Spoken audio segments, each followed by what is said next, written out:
Assalamu alaikum everyone.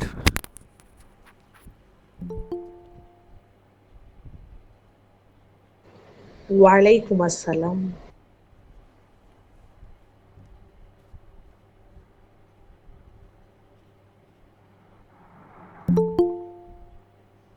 ওয়ালাইকুম আসসালাম।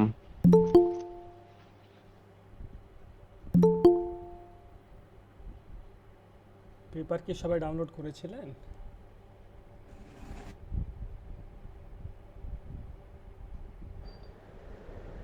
জি ভাইয়া। আসলে সময় তো খুবই সীমিত। আমাদের টার্গেটই ছিল 2 মাসের মধ্যে একটা ভালো পেপার রেডি করা, সেটা ভালো একটা জায়গায় পাবলিশ করা কনফারেন্স পেপার হিসেবে। তো যেহেতু কনফারেন্স পেপার সেহেতু ছোট, লেখা কম, বাট লিখতে হলে আসলে পড়ার বিকল্প নাই। অ্যাটলিস্ট তো 20-30টা পেপার পড়া সবাইকে পড়তে হবে, না হলে পেপার ভালো হবে না কিন্তু।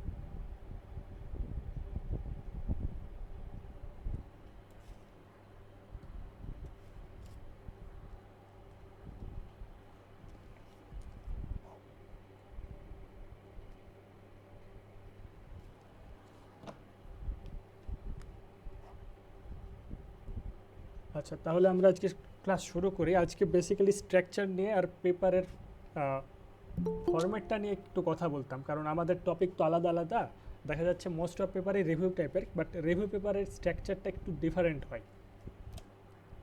আপনারা সবাই যদি পেপার ডাউনলোড করে দেখে থাকেন পেপার, তাহলে আপনাদের আজকের ক্লাসটা বুঝতে খুবই সুবিধা হবে। আর না দেখে থাকলে হয়তো একটু কঠিন হতে পারে।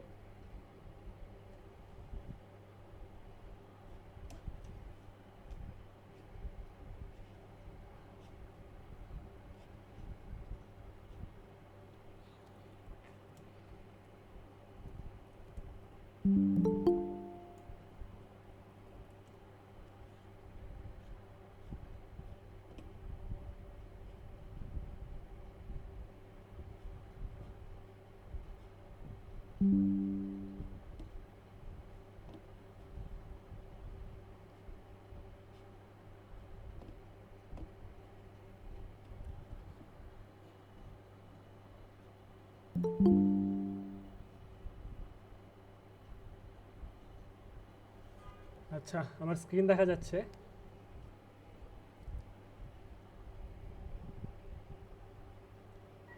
জি ভাইয়া। তো এটা হচ্ছে একটা IEEE কনফারেন্স পেপারের টেমপ্লেট আর কি।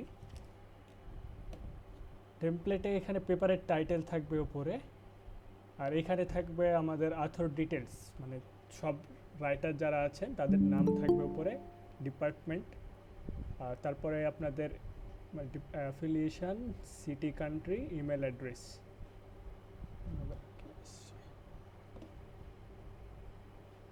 আচ্ছা, এটার নাম, ডিপার্টমেন্ট হচ্ছে department of computer science and engineering, আপনাদের যার যেটা সেটা দিবেন। দেন ইউনিভার্সিটি নাম, লোকেশান, দেন ইমেল অ্যাড্রেস। এইটাই হচ্ছে আর কি অ্যাথরের ডিটেলস থাকে এই সিকোয়েন্সে। ইমেল অ্যাড্রেস আর ভাইয়া ORCID। হ্যাঁ, কে কিছু বলছিলেন? জি ভাইয়া, ইন্টারাপ্ট করার জন্য সরি। ক্লাসটা কি রেকর্ড হচ্ছে? হ্যাঁ, রেকর্ড তো হচ্ছে, রেকর্ডও দিয়ে দেওয়া হবে। ও জি ভাইয়া, থ্যাংক ইউ। আচ্ছা, তো যেটা বলছিলাম আসলে আমাদের অথর ডিটেলস বা ইমেল অ্যাড্রেস থাক অথবা ORCID লাগে। এটা একটা ডিজিটাল প্ল্যাটফর্ম বলা যেতে পারে, বা রিসার্চারদের সোশ্যাল মিডিয়া অ্যাকাউন্ট বলতে পারেন, যেখানে আমাদের রিসার্চ পেপারে ট্র্যাক থাকে। তো এটা এখন দরকার নাই, ইমেল অ্যাড্রেস দিয়ে কাজ চলে যাবে। এবার আসি আমাদের অ্যাবস্ট্র্যাক্টে। নর্মাল অ্যাবস্ট্র্যাক্ট যেটা হয় সারসংক্ষেপ, পেপারে কী করলাম A to Z আর কি।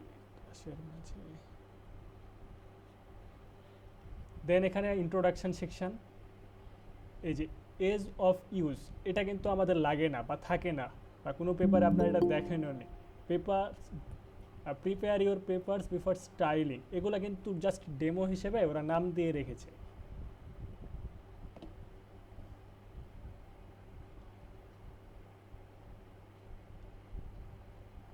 জাস্ট একটা IEEE পেপার এইরকমভাবে হয়।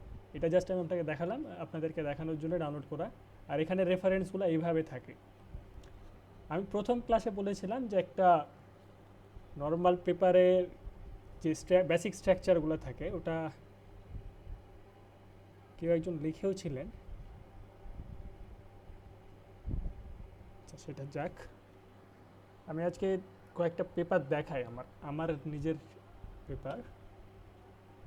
এইটা এটা রিসেন্টলি অ্যাকসেপ্ট হয়েছে একটা IEEE কনফারেন্সে, যেটা টপিক ছিল governance and ethical challenges of AI in warfare. মানে যুদ্ধক্ষেত্রে যে এআই ইউজ করা হচ্ছে মানুষকে হত্যা করার জন্য, যেমন গাজাতে আমরা দেখেছি মাইক্রোসফট তাদের টেকনোলজি ইউজ করতে দিয়েছে, আরও অনেক এআই কিন্তু ইউজ হয় এই সকল সামরিক রণক্ষেত্রে। এটা কিন্তু টোটালি ইথিক্যালি রং।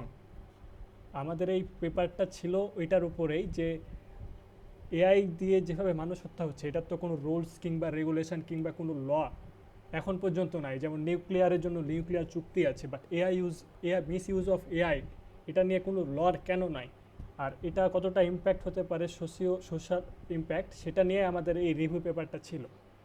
এই পেপারটা যদি আমরা দেখি, এখানে অ্যাবস্ট্রাক্ট আছে, তারপরে আছে কিওয়ার্ডস, দেন ইন্ট্রোডাকশন, দেন আছে রিসার্চ ম্যাথোডোলজি। রিভিউ পেপারে কিন্তু ম্যাথোডোলজি থাকতে পারে। এটার ম্যাথোডোলজি কীরকম, এটা আসলে টেকনিক্যাল সাইডটা, যে এআই ইউজ করা হচ্ছে, কিভাবে ইউজ করা হচ্ছে, বা কোন কোন মিসাইলে বা কোন কোন রকেটে এআই ইউজ করে হত্যা করা হয়েছে সেটা। এখানে মেথডস, অ্যানালাইসিস টেকনিক, আউটপুটস এইসব কিছু দিয়ে দিয়েছে, একটা ফ্রেমওয়ার্ক সুন্দরভাবে দিয়ে দেওয়া হয়েছে যেন বোঝাতে সুবিধা হয়। পেপারে, কনফারেন্স পেপারে তো শব্দ খুবই সীমিত, এজন্য আমরা টেবিলস যতটা বেশি ইউজ করতে পারবো তত ওয়ার্ড কমানো যাবে এবং অত সুন্দরভাবে বিষয়টা ডিসক্রাইব করা যাবে। টেবিলস আর ফিগার্স এই দুটো অনেক ইম্পর্টেন্ট হয় যে কোনো পেপারের ক্ষেত্রে। এখানে আরেকটা সেকশন আছে evolution and autonomy levels of military AI. এটাও একটা টেবিল দিয়ে সুন্দর করে ব্যাখ্যা করা হয়েছে। আমি জাস্ট এটা দেখাচ্ছি যে এক একটা রিভিউ পেপারের ক্ষেত্রে স্ট্রাকচারটা এক একভাবে হতে পারে, বাট শুরুর যে বিষয়গুলো আছে অ্যাবস্ট্রাক্ট, কিওয়ার্ডস, ইন্ট্রোডাকশান, আর শেষে কনক্লুশন, ডিসকাশান এগুলো থাকে। যেমন এখানে শুধু কনক্লুশন আছে, কিছু কিছু পেপারে দেখবেন কনক্লুশন অ্যান্ড ফিউচার আছে, আর লাস্টে রেফারেন্স, এটা ফিক্সড, এগুলো ফিক্সড। ভিতরের যে বডি পার্টসগুলো এগুলো লেখার ফ্লোতে আসবে। আপনার রিলেটেড টপিকটা, যেটা আপনার টপিক, সেটা কোন ফ্রেমে আসছে বা সেটা কোন ফ্লোতে লিখলে বেটার হয় সেই অনুযায়ী আপনি সেকশানগুলোর নাম দিবেন। এখানে তারপরে সেকশানে এসছে ইথিক্যাল অ্যান্ড লিগাল ইমপ্লিমেন্টেশন, যেটা আমাদের মূল কনসেপ্ট। আমরা প্রথমে বললাম যে কিভাবে হচ্ছে সেটার প্রমাণ, অ্যান্ড দেন এটার এআই কীভাবে মিলিটারিতে কীভাবে হচ্ছে, দেন আমরা ইথিক্স এআই এর দিকে আসলাম এবং এটার একটা সলিউশন হাইব্রিড গভর্নেন্স মডেল দিলাম, যে সরকারের কী ধরনের একটা মডেল নেওয়া উচিত যেন এটা কন্ট্রোলে আসে, না হলে তো এইভাবে সিভিলিয়ান মরতেই থাকবে। অ্যান্ড দেন এখানে কেস স্টাডি ভ্যালিডেশান, আমরা যে কেসগুলো নিয়ে কথা বলছি, যেমন গাজা 23-এর যে অ্যাট্যাকটা কিংবা লিবিয়া 21 সালে যেগুলো হয়েছিল, এগুলার একটা ভ্যালিডেশান দিয়েছি, আমরা দেওয়ার চেষ্টা করেছি এখানে। অ্যান্ড শেষে কনক্লুশন। এইভাবে আর কি একটা রিভিউ পেপারকে আপনাকে প্রমাণ করতে হবে যুক্তি দিয়ে, তর্ক দিয়ে, কিছু ক্ষেত্রে বিষয়ে ডিসকাস করে একটা ফ্লোতে, গল্পের মাধ্যমে আর কি একটা ফ্লোতে এগিয়ে যাবে, তাহলে এটা একটা সুন্দর পেপার হয়ে যাবে, যেটা ভালো জায়গায় অ্যাকসেপ্ট হওয়ার সম্ভাবনা অনেক বেশি। আচ্ছা, এই পর্যন্ত আমি বোঝাতে পেরেছি আশা করি।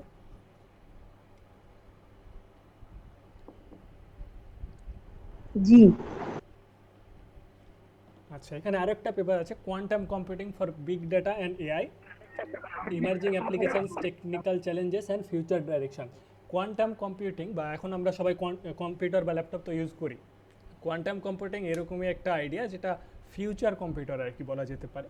সেটা দিয়ে আমরা বিগ ডাটা বা আর্টিফিশিয়াল ইন্টেলিজেন্সের ক্ষেত্রে কতটা ভালোভাবে ইউজ করতে পারবো, অ্যাপ্লিকেশানস, ইমার্জিং অ্যাপ্লিকেশান মানে ইন ফিউচার কতটা ভালোভাবে আমরা এটা ইউজ করতে পারবো, এটার টেকনিক্যাল চ্যালেঞ্জ কী কী আসতে পারে এবং এটার ফিউচার ডাইরেকশন কীরকম হতে পারে, এটা জাস্ট একটা ধারণা। এখন বর্তমানে কোয়ান্টাম কম্পিউটিং সম্পর্কে যত বইপত্র বা রিসার্চ পেপার আছে সেটা পড়ে আর কি প্রেডিকশানটা করা যে এটা হতে পারে, এইভাবে হতে পারে। এটারও অ্যাবস্ট্রাক্ট আছে, শুরুতে ইন্ট্রোডাকশান আছে, যেখানে আমরা এটার ইম্প্যাক্ট সম্পর্কে একটু লিখেছি বা এটা কতটা নেসেসারি কোয়ান্টাম কম্পিউটিং ক্লাসিক কম্পিউটারের চাইতে। অ্যান্ড দেন এরপরে সেকশানে এসছে হাইব্রিড কোয়ান্টাম ক্লাসিক্যাল সিস্টেমস। এই যে দুইটার পার্থক্যটা সুন্দরভাবে তুলে ধরা হয়েছে। একটা হাইব্রিড আর্কিটেকচার বলা হয়েছে এখানে। দেন 3 নাম্বার সেকশানে এসছে quantum machine learning for big data. Normally machine learning তো আমাদের ক্লাসিক কম্পিউটারেই হয়ে যায়, বাট কোয়ান্টাম মেশিন লার্নিং যখন হবে তখন সেটা আরও কম সময়ে আরও বেশি ডেটাকে ট্রেন করতে পারবে।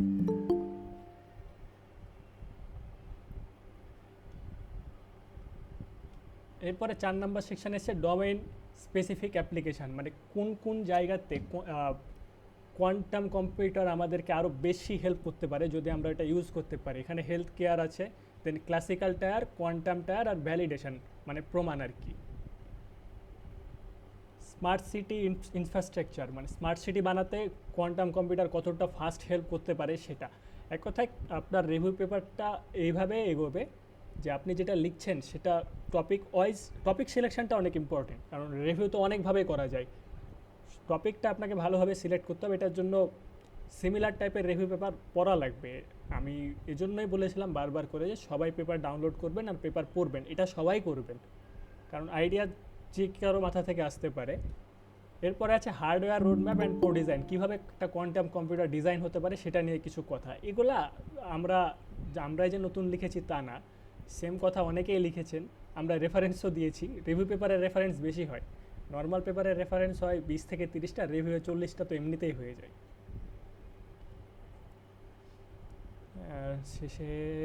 শেষে কনক্লুশন অ্যান্ড ফিউচার ওয়ার্ক। আগেরটাতে কিন্তু ফিউচার ওয়ার্ক ছিল না, কারণ আগেরটা শুধু রণক্ষেত্রে এআইয়ের মিসইউজ সেটা নিয়ে, ওটা তো ফিউচার ওয়ার্কের কিছুই নয়। আমি ফ্রেমওয়ার্ক দিয়েছি গভর্নমেন্ট কী করতে পারে এটা থামানোর জন্য, সেটা বলে দিয়েছি, শেষ। ফিউচার ওয়ার্কে আমরা বলেছি যে আমরা হয়তো কোয়ান্টাম কম্পিউটার এখন ওই কিসকিট বা আরও কিছু টুলস আছে যেগুলা ওগুলা দিয়ে কোয়ান্টাম কম্পিউটারে কিছু সামান্য ইউজ করা যায়, ওটা দিয়ে আমরা হয়তো সরাসরি ইউজ করে দেখালাম যে কোয়ান্টাম কম্পিউটার দিয়ে মেডিকেল সেক্টরে আসলেই ভালো কিছু বানানো পসিবল, এটার প্রমাণ এরকম কিছু একটা লেখা আছে ফিউচার ওয়ার্কে। সো এটা গেল আরেকটা রিভিউ পেপার। কাটা কাটা আসছে। জি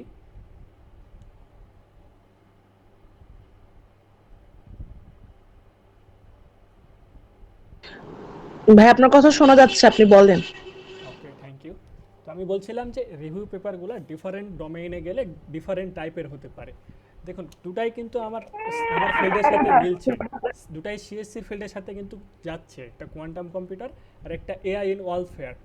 তো ওয়ারফেয়ারের টপিকটা কিন্তু আবার লয়ের স্টুডেন্টরাও করতে পারতো, কারণ রণক্ষেত্রে যেহেতু যুদ্ধ হচ্ছে, ইথিক্স আইডিওলজি এখানে ভায়োলেন্ট হচ্ছে, হিউম্যান রাইটস তো এখানে আসেই। এইভাবেই আসলে রিভিউ পেপার ডিফারেন্ট ডোমেইনে ডিফারেন্ট স্টুডেন্টরা করতে পারে, এটা খুবই ইজিলি করা যায়। এই কোয়ান্টাম কম্পিউটারের যে হার্ডওয়্যারের বিষয়টা না, এটা কিন্তু আসলে ট্রিপল স্টুডেন্টদের সেক্টরেই পড়ে বেশি। আমাদের সাথে মাসুদ স্যার তো আছেন ট্রিপল ডিপার্টমেন্টের। তো এবার আমি IEEEর কনফারেন্সে কীভাবে পেপার সাবমিট করতে হয় এটা নিয়ে কিছু কথা বলে নিই। যখন আপনি পেপার সাবমিট করবেন না ইনিশিয়াল স্টেজে, তখন কিন্তু আপনার নাম, ডিপার্টমেন্ট এইটুক থাকবে না, এইটুক টোটালি থাকবে না, অথর ডিটেলস দেওয়াই যাবে না, টোটালি ব্লাইন্ড রিভিউ হয়। পেপারে শুধু টাইটেল থাকবে আর এই ফরম্যাটেই আপনাকে বসাতে হবে আর কি। ফরম্যাটিং নিয়ে দরকার হলে পরে একটা ক্লাস নিব আমরা, কিভাবে ফরম্যাট করা যায়, কিভাবে ওয়ার্ড থেকে কপি পেস্ট করে একটা টেমপ্লেটে বসিয়ে দেওয়া যায়, খুবই ইজি। তো অথর ডিটেলস ছাড়াই শুধু টাইটেল থাকবে, অ্যাবস্ট্রাক্ট থাকবে, আর যা যা লিখবেন তা তো থাকবে, বা নিচেরটুকু থাকবে। এটা কিন্তু IEEEর নিয়ম অনুযায়ী ভায়োলেন্স, যে অথর হিসেবে ওরা কিন্তু ব্লাইন্ড রিভিউ করে। আপনি পেপার সাবমিট করলে ওই পেপারটা আরেকজন রিসার্চার কিন্তু পড়বে বা রিভিউ করবে। এক এক ক্ষেত্রে দেখা যায় একটা পেপার 2-3 জন রিভিউয়ার রিভিউ করছে, দেন আপনার কাছে পেপারটার রিভিউ আসছে। তো সেক্ষেত্রে আপনি যদি আগেই বলে দেন যে এটা আমার পেপার, তাহলে তো এটা ব্লাইন্ড রিভিউ হলো না, দেখা যাচ্ছে পক্ষপাতিত্ব কিংবা বায়াসনেস চলে আসার সম্ভাবনা থেকে যায়। সেক্ষেত্রে IEEEর নিয়ম অনুযায়ী এটা সরাসরি ক্রাইম, এবং এরকম কোনো পেপার থাকলে সেটা না পড়ে রিজেক্ট করে দেওয়ার নিয়ম আছে, অটো রিজেকশন যেটা বলে। তো আপনি যদি পেপার একটু 19-20 লিখেন বা কিছু ভুল লিখেছেন, তাহলে হয়তো ওটার অ্যাকসেপ্টেন্সের রেটটা কমে যায়, যে হ্যাঁ হয়তো অ্যাকসেপ্ট হওয়ার সম্ভাবনা কমে যায়। কিন্তু যখন আপনি IEEEর নিয়মগুলোকে ভায়োলেট করবেন, তখন এটা শিওর থাকেন যে পেপার রিজেক্ট খাবে। তো এটা ভুল করেও করবেন না, সরাসরি প্রথম সাবমিশন যেটা, সেখানে অথর ডিটেলস থাকবেই না, ওটা সরিয়ে দিবেন সরাসরি। এরপরে যদি আপনার পেপার অ্যাকসেপ্ট হয় তাহলে আপনাকে মেল করে জানানো হবে, এবং সাথে অথর রিভিউটাও থাকবে, যে অথর যারা পেপার পড়েছে রিভিউ কী দিয়েছে, তারা হয়তো দেখা গেছে আপনার ইন্ট্রোডাকশানে কিছু ভুল আছে, কিংবা আপনি দেখা গেল এখানে ডোমেইন স্পেসিফিকেশানে আপনি ভ্যালিডেশনটা দেননি, আপনি শুধু পার্থক্য দেখিয়েছেন, তারা হয়তো বললো যে আপনি ভ্যালিডেশনটাও লিখেন এখানে 2 লাইনে। তো এরকম ছোট ছোট ভুল তারা দিতে পারে। আমাদের এই পেপারটা কিন্তু প্রথমে এরকম ছিল না, প্রথমে এটার অবস্থা অনেক বাজে ছিল বলা যায়। তারপরও টপিকটা ইউনিক না, টপিকটা সুন্দরভাবে গুছানো হয়েছে, স্ট্রাকচারটা সুন্দরভাবে গুছানো হয়েছে, যার কারণে অ্যাকসেপ্ট হয়েছে, উইক অ্যাকসেপ্ট। এটা আমার সবচেয়ে বাজে কাজগুলোর একটা ছিল বলা যেতে পারে, তবে এখন এটা যথেষ্ট সুন্দরভাবে সাজানো হয়েছে, পরে প্রচুর কাজ হয়েছে এটা নিয়ে। সো রিভিউ পেপারটা আপনি আইট্রিপলিতে আপনি যদি কিছু নিয়ম স্পেসিফিকভাবে মানেন, ওদের রুলসগুলো মানেন, আর টেমপ্লেটটা ঠিক থাকে, আর লেখাটা স্ট্রাকচারটা আপনার দেখা গেছে ইংলিশের সমস্যার কারণে আমাদের লেখার কোয়ালিটিটা ড্রপ করে, আমারও এখনও করে, স্টিল আমার রিভিউ আসে একটা কমন রিভিউ যে গ্রামাটিক্যাল ফ্লো ঠিক নাই পেপারে। তো এটা নর্মাল, এটা মন খারাপ করার কিছুই নাই, তবে চেষ্টা করতে হবে যেন এই টেমপ্লেটটা বা স্ট্রাকচারটা ফ্লোটা যেন ঠিকঠাকভাবে যায়। এটার জন্য আপনাদেরকে আপনাদের নিজ নিজ ডিপার্টমেন্টের ফ্যাকাল্টি অ্যাডভাইজারি কমিটির সদস্য যারা আমাদের রিসার্চ ক্লাবে, তারা তো হেল্প করবেনই নিঃসন্দেহে। আর সবচেয়ে ভালো হেল্প করতে পারবেন আমাদের মাসুদ স্যার, উনাকে দেখি উনাকে বলে একটা ক্লাসে নিয়ে আসার চেষ্টা করব আমরা, তাহলে উনি আপনাদেরকে আরও ভালো বোঝাতে পারবেন বিষয়গুলো। ওকে, এবার আরেকটা বিষয় আমি আপনাদেরকে বোঝানোর চেষ্টা করব। এই যে যখন আপনারা কোনো কাজ করবেন, এটা বেসিক্যালি মডেল বেসড কাজ, যেগুলো মেশিন লার্নিং দিয়ে একটা কাজ করেছিলাম আমরা এখানে, deep learning for precision agriculture. এটা আসলে ওই টমেটোর রোগগুলো ডিটেক্ট করেছিল VGG16 মডেল দিয়ে। এটা আগে থেকেই প্রিটেন মডেল আসলে মেশিন লার্নিংয়ের, এটা কোনো বানানো মডেল না। মানে এটা বেসিক প্রোগ্রামিং জ্ঞান থাকলে আর ডেটা সেট থাকলেই আপনারা এই রিসার্চটা করতে পারবেন। ডেটা সেট কী জিনিস? ডেটা সেট হচ্ছে ওই যে আপনাদেরকে আমি মেসেজ দিয়েছিলাম যে কেউ যদি সার্ভে টাইপের কাজ করতে চান, তাহলে তো আপনার কাছে 20 জনের বা 100 জনের ডেটা লাগবে। আপনি যতজনের উপর সার্ভে করবেন ততজনের তো ডেটা আপনাকে কালেক্ট করতে হবে। তো ওই ডেটাগুলা একসাথেই বলা হয় ডেটা সেট। আমাদের ডেটা সেট পাওয়ার অনেক সুন্দর সুন্দর সাইট আছে, একটা হচ্ছে kaggle.com। এখানে মেশিন লার্নিং ডেটা সায়েন্সে প্রচুর ডেটা সেট আছে, আপনার যে কোনো কাজের জন্য বা ছোটোখাটো বেসিক রিসার্চের জন্য অনেক ডেটা এখানে আছে। এবং অনেক সময় হয় কি, ডেটা সেটগুলো নিয়ে সিমিলার টাইপের 3-4টা ডেটা সেট নিয়ে একটা ভালো ডেটা সেট তৈরি করা যায়। এখান থেকে ডেটা সেট নিয়ে আমি এই পেপারটার কাজ করেছিলাম, investigation emotion dynamics in Bangla social media text for improve emotion detection. মানে সহজ কথায় ওই বাংলা টেক্সট থেকে, যেগুলো সোশ্যাল মিডিয়ার চ্যাট করি না আমরা, সেটা থেকে আসলে ইমোশন ডিটেকশন করা হয়েছিল।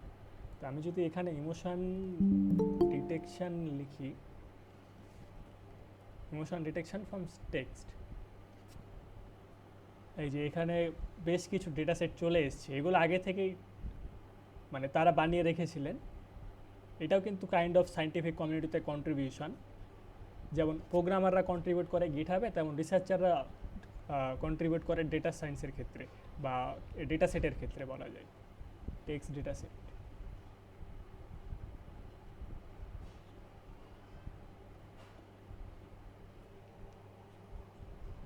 তো যাই হোক, কেগেল এখন আমাদের লাগছে না। তো আমাদের এই পুরো ভাই পেপারটা, ডেটা সেটটা যদি আরেকটু ক্লিয়ার করতেন। আচ্ছা ডেটা সেট,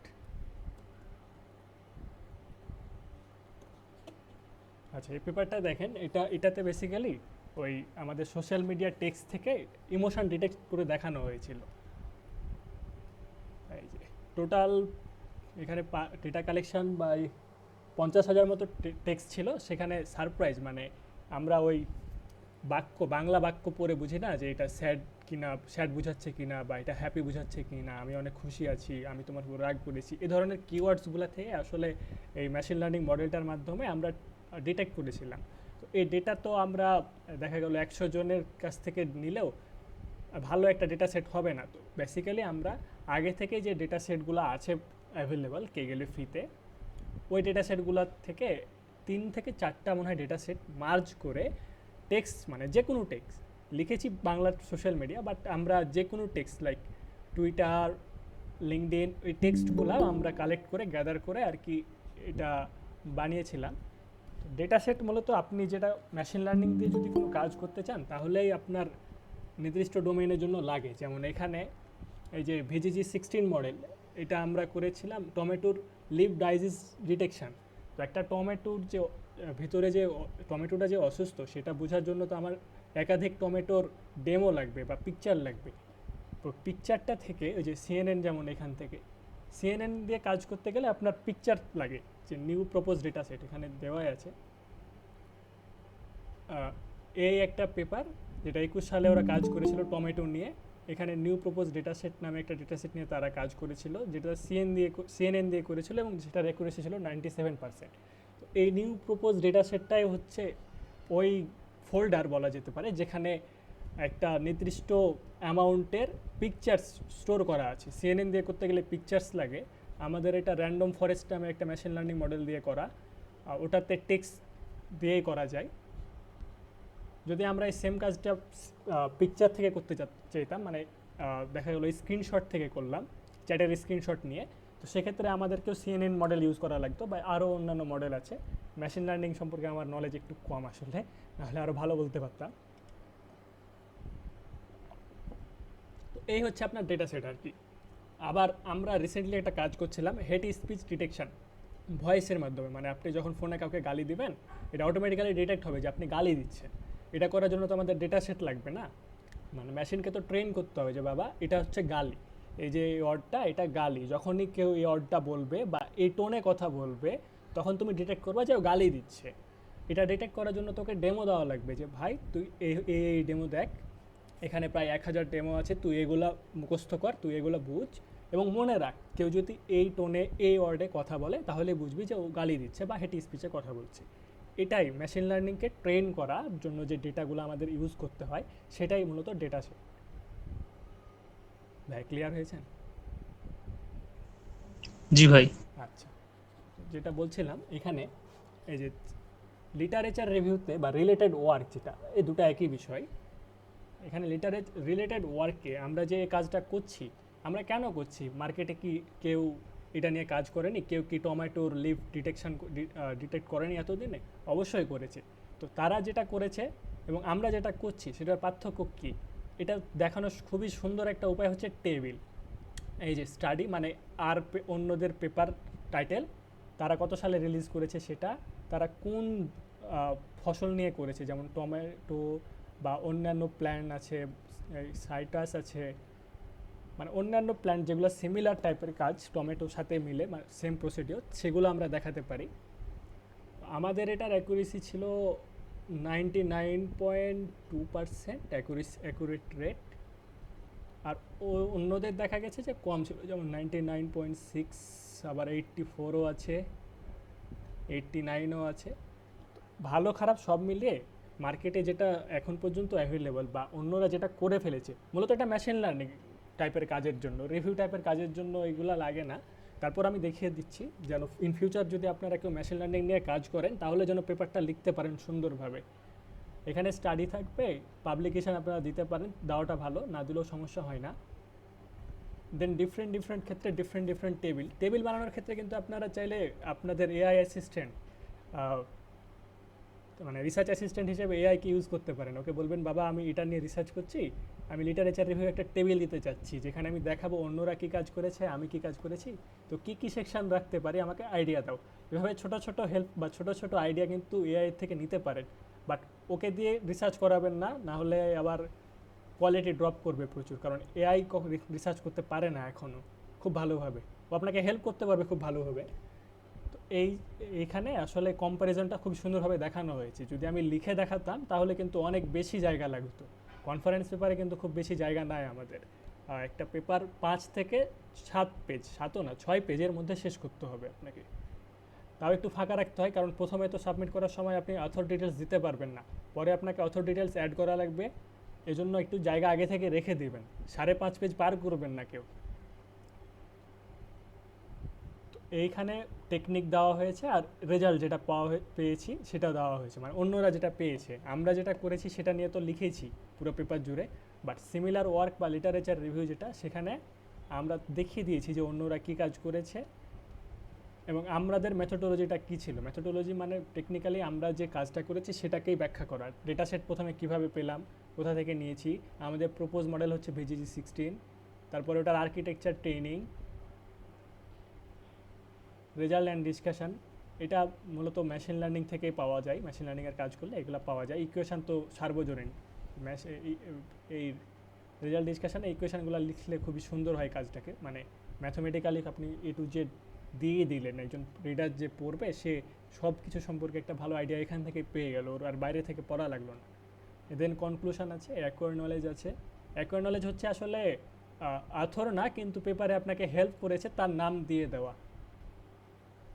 বা এখানে অনেক ক্ষেত্রে এমনও থাকে, লাইক পেপার, জার্নাল পেপার যেগুলো আছে ভালো, ওগুলো পাবলিশ করতে গেলে অনেক সময় ফান্ডিং লাগে, বড় অ্যামাউন্টের ফান্ডিং লাগে। সেটা যদি কেউ দেয় বা স্পন্সর করে, সেটাও এখানে উল্লেখ থাকে অনেক সময়। And then reference. আচ্ছা, এটা আর না দেখাই, এটাতেই হয়ে যাবে আশা করি। তো আমাদের আজকের মূল বক্তব্য নতুনভাবে এটুকুই ছিল। আর এখন আমি আপনাদের কাছ থেকে কিছু পেপার নিব এবং সে পেপারগুলো দেখিয়ে এক্সপ্লেন করে দেব, যেন আপনাদের বুঝতে সুবিধা হয়। আপনারা কি পেপার ডাউনলোড করে পেপার পড়েছিলেন আদৌ? একটা পেপারের স্ট্রাকচার কীরকম হয়? 5টা পেপার যদি ডাউনলোড করে থাকেন তাহলে 5টা পেপারের তো 5টা স্ট্রাকচার ছিল। আপনার সিমিলার টপিকের সাথে 5টা পেপারের 5টা স্ট্রাকচার, 5 রকম লেখার ধরন, 5 রকম ফ্লো, এটা তো আপনার আইডিয়া জেনারেটে প্রচুর হেল্প করার কথা। পেপার কি আদৌ পড়েছিলেন সবাই? জি ভাইয়া পড়েছিলাম। জি ভাইয়া পড়েছিলাম। আপনার সাথে ওই মেথোডোলজির স্ট্রাকচারের একটা মিল পাইছি, আর বাকিটা নর্মাল পাইছি। টেবিল টাইপের 2টা পড়েছিলাম, এরকম কিছু আর কি। বুঝলাম না ভাইয়া। মেথোডোলজির সেকশন দিয়ে একটা ব্যাখ্যা করলেন না, ওরকম টাইপের একটা পেপার পাইছি, আর টেবিল টাইপের এরকম একটা পেপার পড়েছি আচ্ছা, আর কি। টেবিল টাইপের বলতে, মানে যে টেবিল দিয়ে হ্যাঁ টেবিল আমরা টেবিল দিয়ে ওই সেগমেন্ট।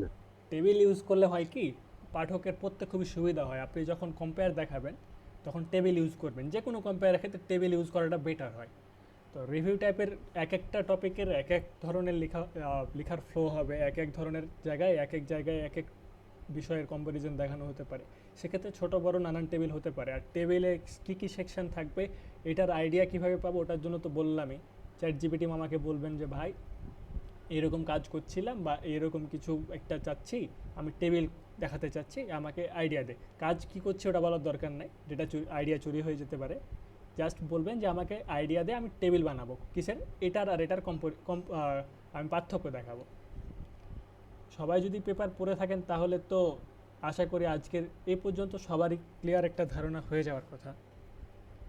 ভাইয়া আপনি বললেন যে হচ্ছে ওই যে পেজ হচ্ছে 6 থেকে 6.5 বা 7 পেজ পর্যন্ত যাবে, সাত না ছয়, কিন্তু 4 থেকে 6 আ- IEEE। আচ্ছা 4 থেকে 6, কিন্তু কয়েকটা হচ্ছে পেপারে দেখলাম যে হচ্ছে অনেকগুলো আছে, যেমন কিছু পেপারে 13টা হ্যাঁ হ্যাঁ, 14টা, ওগুলা কিছু ওগুলা পেপারে IEEE না, 29টা।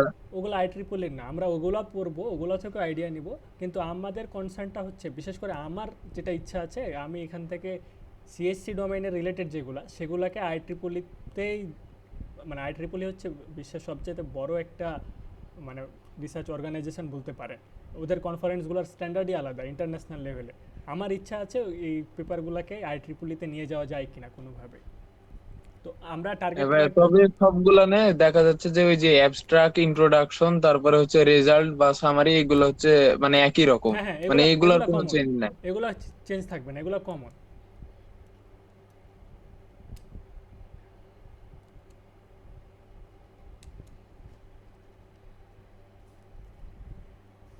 আচ্ছা, আর কেউ কিছু বলতে চাচ্ছেন কি? এ পর্যন্ত আর কেউ কিছু বলতে চাইলে প্লিজ। আই IEEE অ্যাক্সেসে আমি তো 12-13 পেজেরও একটা পেপার পাইছিলাম, মানে পড়েছি আর কি। তো আচ্ছা, 6 থেকে 7 IEEE ভাইয়া, পেজের। IEEE কনফারেন্স আছে, IEEE জার্নালও আছে আর কি। তো IEEE কনফারেন্সে 4 থেকে 6 পেজ পর্যন্তই হয়, ওগুলো IEEE জার্নালও আছে কিন্তু IEEE অ্যাক্সেসে। IEEE তো অনেক বড় অর্গানাইজেশন। ও আচ্ছা, তাইলে তো মনে হয় জার্নাল পেপার ছিল। হ্যাঁ হ্যাঁ, সমস্যা নাই, আচ্ছা, জার্নাল, এটা ডকুমেন্টস, এটা এটা কি আর্টিকেলস। করে বুঝবো যে যে আমি জার্নাল পেপার নামাচ্ছি বা রিভিউ পেপার নামাচ্ছি? না না, জার্নাল পেপার আর কনফারেন্স পেপার, রিভিউ পেপার কনফারেন্সের মধ্যে রিভিউ পেপার হতে পারে, আবার মেশিন লার্নিং বেসড কাজ হতে পারে। তো আপনি এটা বুঝবেন ওই পেপারের সাইজ দেখে বা টেমপ্লেট দেখে, বা অনেক সময় পেপারের উপরে লেখা থাকে, কনফারেন্সের নাম লেখা থাকে। ও আচ্ছা, ঠিক আছে। যে ভাইয়া একটা প্রশ্ন ছিল। জি ভাই, অবশ্যই। ভাই ওই যে আপনি ওই আগের ক্লাসে দেখাইলেন যে ওই যে যখন রিসার্চ পেপার গুলো আমরা সার্চ দিয়ে খুঁজছিলাম যে Q1 Q2 বা এই টাইপ কিছু আসছিল, যে আপনি বললেন যে হচ্ছে Q1 গুলা ভালো এইরকম। হুম হুম, কিন্তু আমি যখন আমার টপিক দিয়ে হচ্ছে সার্চ দিই এমন কোনো কিছুই দেখলাম না বা আসছে না এরকম টাইপ। মানে এখন ওখানে কি কোনো কিছু আছে? Q1 Q2 শো করছে না আপনার ওখানে, তাই তো? না, না আচ্ছা, এটার জন্য দুটো এক্সটেনশন অ্যাড করতে হবে ভাইয়া ব্রাউজারে। ভাই, এক্সটেনশন অ্যাড করেছিলাম তারপরেও মানে কোনো পেজেই আসছে না। না। আপনি স্ক্রিনশট দিয়ে কি দেখাতে পারবেন যদি সমস্যা না থাকে? তাহলে আমি না আপনাকে, ভাই আপাতত। আচ্ছা তাহলে আমরা পরে, পরে আপনি আমার সাথে বসিয়েন একটু। আচ্ছা ঠিক আছে ভাই। আচ্ছা ঠিক আছে। আচ্ছা, IEEE ডোমেইন নিয়ে যখন কথা বলছিলাম তখন আমি আপনাদেরকে দেখাই IEEE কনফারেন্সগুলো কীরকমভাবে হয় আর কীরকমভাবে পেপার যায়। আচ্ছা, সামনে একটা কনফারেন্স আছে, এটা ডেডলাইন 30 তারিখ। এই যে এটা একটা কনফারেন্সের ওয়েবসাইট, কল ফর পেপারস। এই যে এখানে আছে conference tracks, artificial intelligence, machine learning, soft computing. এখানে সায়েন্স, কম্পিউটেশনাল বায়োলজি, এখানে কিন্তু ফার্মেসি NFA স্টুডেন্টরা কাজ করতেই পারে। যেমন বায়োটেকনোলজি, ন্যানো টেকনোলজি, জেনেটিক্স, এগুলা CSC, ট্রিপলি, NFE, ফার্মেসি সবার জন্য কিন্তু। IoT, ডেটা অ্যানালাইসিস, ট্রিপলির CSCর। সিগন্যাল কম্পিউটার ভিশন, এখানেও NFE ফার্মেসি ঢুকতে পারবে। নেটওয়ার্ক সিকিউরিটি, এটা তো সাইবার সিকিউরিটি বা এই ফিল্ডের CSCরই। অ্যালগোরিদম কম্পিউটেশনাল, এর মধ্যেও এটা CSC ট্রিপলির পিওর। কোয়ান্টাম অপটিক্স, এখানেও হেলথ ঢুকানো যাবে। তবে আমাদের আগের একটা টপিক দেখলাম না, AI ইন ওয়ালফেয়ার, এটাও কিন্তু এই ট্র্যাকের মধ্যেই পড়ছে, রণক্ষেত্রে AI। তো ওখানে কিন্তু আবার ল স্টুডেন্টরা কাজ করতে পারতো। এইরকমভাবে এক একটা কনফারেন্সের ট্র্যাকস থাকে এক এক রকম। ওই ইয়াগুলা ফিল্ডগুলা দেখে আমাদেরকে পেপার দিতে হবে আর কি। প্রত্যেকটা কনফারেন্সে প্রত্যেকটা পেপার দেওয়া যায় না।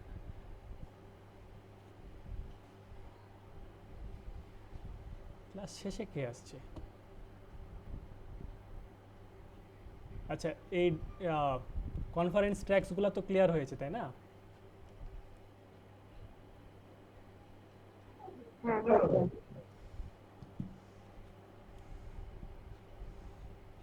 আরেকবার একটু বুঝালে ভালো হয়, আরেকবার একটু বললে ভালো। আচ্ছা আচ্ছা, কম্পাসে না ঢুকি, থামো, সামনে নেক্সট কোন কনফারেন্স আছে আমি ওটা বের করি, দেন ওটা দেখাই, অন্য একটা সাইট দেখাই।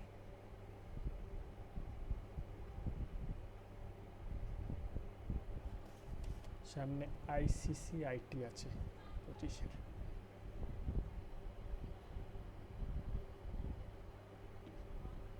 ICCIT, এটা হচ্ছে বাংলাদেশের সবচেয়ে পুরানা এবং সবচেয়ে ভ্যালুয়েবল কনফারেন্স। এটা 27 বছর ধরে দেশের নানান ইউনিভার্সিটিতে হয়ে আসছে এবং এটা 25 সালে 28তম বার হবে। অনেক বড় একটা লেগেসি আছে ICCIT-র। তো এটার কল ফর পেপারস কই?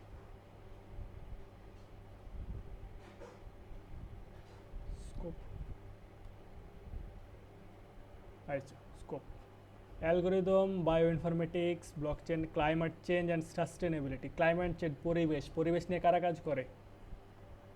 যা কোনো একটা ডিপার্টমেন্ট তো কাজ করে।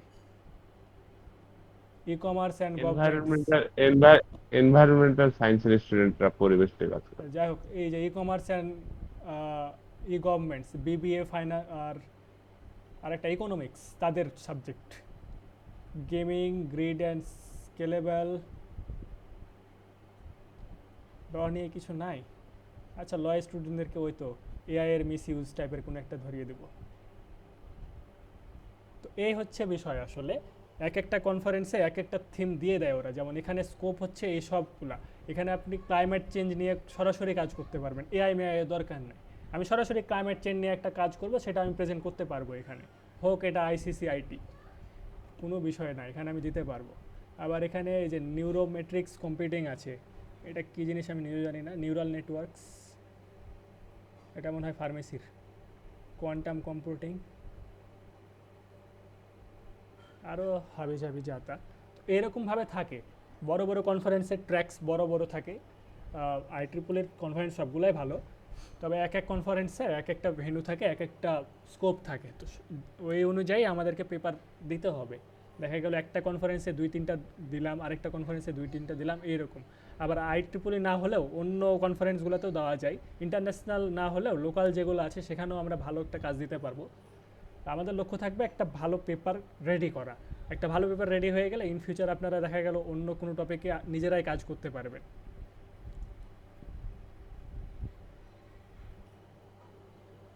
তো এ পর্যন্তই আজকের মানে প্রথম স্টেপ গেল। এখন আমি আপনাদের টিম ওয়াইজ কি কি পেপার পড়লেন, পেপার বুঝেছেন কিনা সেটা জানতে চাইব। শুরুতেই team on, Jannatul Ferdous Faria, law and human rights. আপু আছেন? আসসালামু আলাইকুম ভাইয়া। ওয়ালাইকুম আসসালাম আপু। পেপার ভাইয়া পড়েছেন? আছি। পেপার পড়েছিলেন? হ্যাঁ ভাইয়া পড়েছি বুঝতে পেরেছেন তো? এবং ডাউনলোডও করেছি। জি ভাইয়া। পেপার বুঝতে কোনো সমস্যা হয়নি? না ভাইয়া এখন পর্যন্ত তো আচ্ছা, হয়নি। Thank you. টিমের সবাই অ্যাক্টিভ তো, কাজ করছে তো? হ্যাঁ ভাইয়া সবাই কাজ করছে। সবাই মিলে করেন, নাহলে পেপার পড়তে না পারলে লিখতে গিয়ে দেখবেন আটকাচ্ছেন। জি। ওকে, থ্যাংক ইউ আপু। টিমের সবাই কি আছে ক্লাসে? জি ভাইয়া একজন শুধু অসুস্থ, ওনার হচ্ছে মানে ডেঙ্গু হয়েছে আর কি। So sad. Okay, thank you so much আপু। আচ্ছা ভাইয়া। আচ্ছা, টিম 2 ইশতিয়াক আহমেদ, শিহাবদের টিম এটা না? আচ্ছা, ও সামলে নেবে। টিম 3 কাজী রেয়ন হাদি ভাই, ফার্মেসির। ভাইয়া আছেন কি?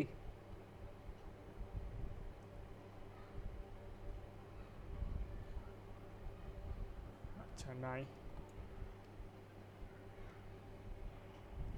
আচ্ছা, টিম 6 সাব্বির ফয়সাল ভাইয়া, AI in health G care. ভাই। ভাই পেপার ডাউনলোড করেছিলেন? জি ভাই করেছিলাম। পেপার পড়েছেন, বুঝেছেন সব? হ্যাঁ পড়েছি অ্যাবস্টার থেকে মানে পুরো পেপারটা পড়ে বুঝেছেন কি না যে পেপার জি জি বুঝেছি। ওকে ওকে। টিমের সবাই অ্যাক্টিভ কাজ করছে নাকি কাউকে নিয়ে কোনো অভিযোগ আছে? হ্যাঁ ভাই সবাই অ্যাক্টিভই আছে। ওকে ওকে। সবাই ক্লাসে আছে? ক্লাসে আছে কিনা সেটা জানি না কিন্তু কেমন টিম ইয়া লিডার আপনি? active আছে। দেখবেন না ক্লাস করছে কি না? থাকবে অবশ্য, আমি লিঙ্কটা শেয়ার করেছি, আমাদের একটা গ্রুপ আছে ওটাতে। আচ্ছা আচ্ছা, ঠিক আছে। কারণ না করলে কিন্তু আপনাদেরই লস। আমরা চাচ্ছি একটা ভালো পেপার হোক, ভালো জায়গায় হোক। আমার স্বপ্ন হচ্ছে সবগুলো ইন্টারন্যাশনাল পর্যায়ে নিয়ে যাওয়া। কারণ আপনারা যদি কাজে কোয়ালিটি ড্রপ করেন, কাজ না করেন, পরে আপনারাই বলবেন যে ভাই টিমের দুজন কাজ করছে না, এই জন্য ভালো আউটপুট আসছে না। এই জন্য আমি বলছি শুরু থেকে ভালোভাবে কাজ করেন সবাই। না হলে দেখা যাচ্ছে একজনের কারণে বা দুজন কাজ না করলে দেখবেন সবাই অলস হয়ে গেছে, কাজ হচ্ছে না আর। জি জি বুঝতে পেরেছি। ওকে ভাই, থ্যাংক ইউ। এরপরে তাসনিম রহমান, সোসিওলজি। আপু আছেন? মেন্টাল হেলথ চ্যালেঞ্জ এবং ইউনিভার্সিটি স্টুডেন্টস।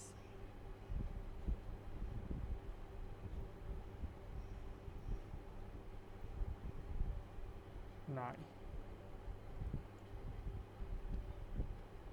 আরফিনা আক্তার, হিয়া আপু, pharmacy, economic and legal aspects of pharmaceutical innovation. ভালো টপিক একটা।